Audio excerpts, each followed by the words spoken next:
c'est historique. Bonjour Fabrice Delmeda. Bonjour. À l'occasion donc des commémorations de 14-18, vous nous racontez la Grande Guerre en 5 étapes cette semaine. Pour débuter, vous nous emmenez en Moselle découvrir un détail de la cathédrale de Metz qui en dit long sur le déclenchement de la guerre. Oui, sur la porte de la cathédrale de Metz se trouve une statue représentant le prophète Daniel. Or, cet édifice a été transformé après que l'Alsace et la Moselle aient été prises par l'Empire allemand en 1871. Le visage de Daniel a été tout simplement taillé suivant les traits de l'empereur Guillaume II avec une belle moustache.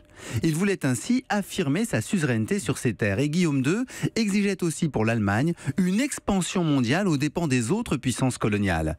En déclarant la guerre à la France le 3 août 1914, il pensait dominer les nations européennes. Ça s'est pas passé comme il le voulait. Non, car cette guerre européenne est devenue un conflit mondial.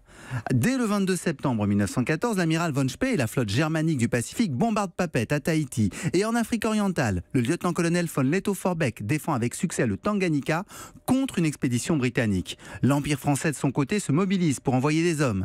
Bataillon créole, bataillon du Pacifique, forces noires africaines, anamites et surtout maghrébins. Et la Russie passe à l'offensive en Galicie alors que les Japonais attaquent les Allemands en Chine. Plus tard, bien plus tard, en 1917, les États-Unis rejoignent cette immense coalition pour marcher vers la victoire. Et qu'est devenu Guillaume II ? Eh bien, Guillaume II, à la fin de la guerre, doit abdiquer. Il perd la couronne impériale de son grand-père, mais il échappe à un grand procès international contre lui pour avoir déclenché le conflit.